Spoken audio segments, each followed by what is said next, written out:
I'm a 30-year-old single office worker who has never had a girlfriend. My only saving grace is my programming skills. Since childhood, I have been an introvert and have difficulty socializing, a trait that has followed me into adulthood. I find it hard to initiate conversations, so my circle of friends consists only of a few from my school days. Not only do I struggle with building new relationships, but I also get nervous and respond poorly when approached, so people at work have gradually stopped talking to me. Over time, I started being labeled as a loner. I'm never invited to lunch or drinking parties, which is lonely, but I also get tired when I am invited. So I guess it's not so bad. Especially Miss Johnson, the beautiful receptionist, blatantly looks down on me. Whenever I pass the reception desk, she glares at me and I can hear her whispering bad things about me to her colleagues. Even when I think back, there was no interaction with her to begin with, so I have no clue why she behaves like this. Then one day, a junior colleague from my department was getting married, and I had almost no choice but to attend the wedding. I didn't really talk to him much and was wondering why I needed to attend, but I didn't want to offend him, so I reluctantly agreed to go. I wondered if they would really be happy to have someone like me there. With a heavy heart, I left my house. I had anticipated this, but I couldn't help feeling upset, thinking, why did I have to go through all this even after giving the wedding gift money? As the empty beer bottles began to pile up, some of my colleagues, who were red in the face, started to put me down on purpose. Especially when the topic of girlfriends or families came up, they say things like some guys treat their computers like girlfriends, or maybe he has a virtual girlfriend inside his computer. Or, man, that's weird, all glancing my way. Of course, not everyone was saying things like this, but since no one was defending me, it felt like everyone was against me. That day, I went home feeling sad, thinking that I shouldn't have attended the wedding. Several days passed since the wedding incident. After the usual crowded train ride, I walked to the office, dragging my feet through the automatic doors. For some reason, Miss Johnson hurriedly got up from her seat and ran towards me. I braced myself, thinking she might have a major complaint, but to my surprise, she said, "I'm sorry for the way I've acted. I unfairly disliked you and acted rudely towards you." Unable to understand the situation, I was dumbfounded. I had never had a chance to look at her face up close before, but seeing Miss Johnson up close, I realized why she was considered out of our league by the male staff, because she was really beautiful. However, I noticed that I was being stared at by people coming into the office because I was facing Miss Johnson, so I tried to leave. Immediately, the bitter period of Syrians, that Miss Johnson, who seemed not to care about the stares, invited me to the space next to the reception and began to explain the situation. Apparently, Miss Johnson had once been a victim of this online stalker. Because of that, she had a dislike for me, who was a member of the system development department, and somewhat resembled that perpetrator. Even though she knew I was a different person, she couldn't help but feel scared. Also, I had completely forgotten until now, but when I first joined the company, I inadvertently stared at Miss Johnson, who was exceptionally beautiful and stood about. There was no ulterior motive, but I couldn't help but follow beautiful women with my eyes. As I was reflecting and apologizing to Miss Johnson, something happened.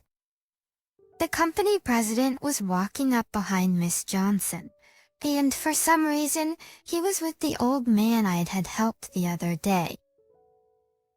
Once more, Miss Johnson, who was standing next to me, stopped the old man and said, "This is Mr. Harper." Stunned and confused, the old man turned to me and said, "I'm grateful for your help the other day. I'm feeling much better thanks to you. Thank you very much." He bowed his head and then headed to the president's office. Just like with the incident with Miss Johnson earlier, I was left dumbfounded. Then Miss Johnson told me, "He's my grandfather." It turned out that the old man I had helped was the president of an important client company for us, and Miss Johnson was his granddaughter. According to Miss Johnson, after asking for my contact information in the hospital, the old man learned that I was an employee of the company his granddaughter worked for, and seemed to have inquired about me. She initially described me as someone I haven't spoken to much, but he is aloof, interested only in himself and computers, and probably a creepy stalker type. At that, the old man frowned and started telling the story of how I had helped him. He then scolded her for holding biased prejudices, saying you shouldn't judge people by their appearance alone. After all, he helped me and accompanied me to the hospital. Miss Johnson said she deeply reflected upon hearing the old man's words, so that's why she apologized to me with such intensity earlier. I thought it was an odd coincidence, but I was glad that Miss Johnson's misunderstanding had been cleared up. A week later, I came to work as usual, sat at my desk with a cup of coffee, opened the attendance screen, and pressed the button. I always check the company-wide notifications, and as I was going through today's notices as usual, I thought I saw my own name. I felt strange and read it again. For some reason, my name was listed as a member of a new project. I knew they had been looking for new team members, but I hadn't applied for this project.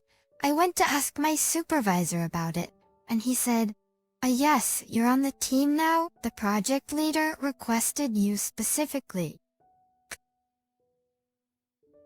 Recruiting project members internally before, but I hadn't applied and I had heard the competition was fierce, so it should have had nothing to do with me. I sat at my desk, unsure if it was some sort of mistake. The people around me started whispering and glancing at me. I was fed up with being treated this way again, just because of a mistake. Then the department head appeared on the floor and started the usual morning meeting. "Good morning, let's start the morning meeting. The major announcement for today is about the new project. I can choose a new. It's not this." Isn't together. I assume everyone has checked the shared file, but let's just confirm it again for confirmation. The morning meetings with the department head were always excruciating. I expected that I would be laughed at when they announced there had been a mistake in the list of members. I didn't want to face anyone, so I just kept looking down. But for some reason, when they announced each member's name, mine was called as a matter of course. As expected, the room buzzed when my name was called. After all, in our department, I was the only new member announced, and the 2 people who were expected to be chosen were not included. The engineers were me and 2 from another department, totaling 3. Someone asks my printer said, "Is Mr. Harper in?" The department head said, "Yes, as I read out earlier, he is in." The president told me to definitely include Mr. Harper in the members. Mr. Harper, do your best. I wondered why the president would, but there was no way to find out.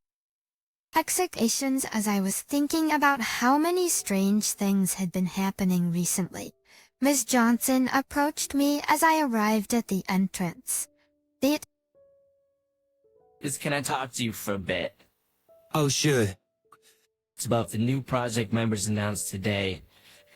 According to what Ms. Johnson shared with me, the old man I helped had remembered someone in our company, saying Harper is diligent and his system development ability is flawless, but he's too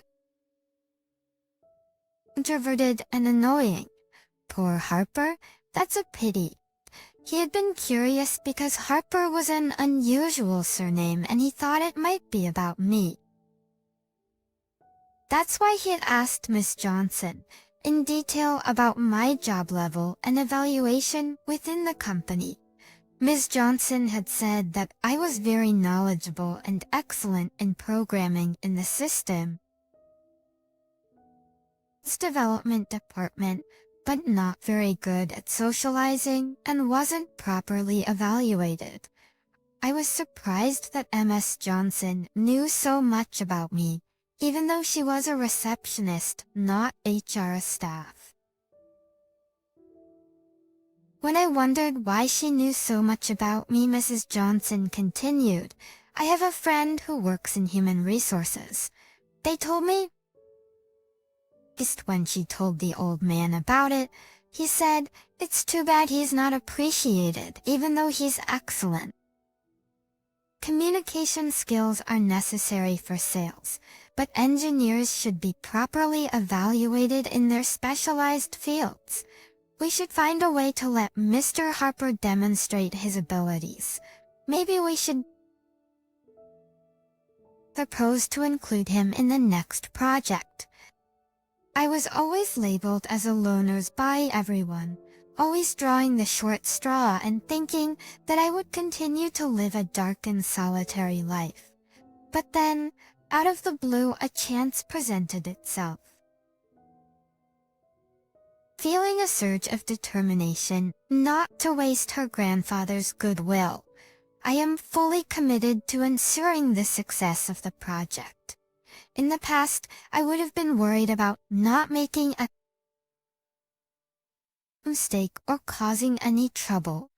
However, now I feel a stronger motivation that I can't let down the trust and expectations placed in me by her grandfather.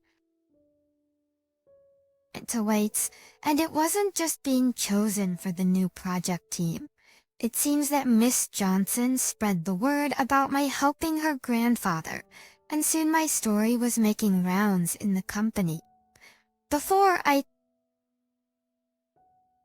wouldn't even get invited to social gatherings, but now I'm increasingly being asked, "How about joining us for a drink, Mr. Harper?"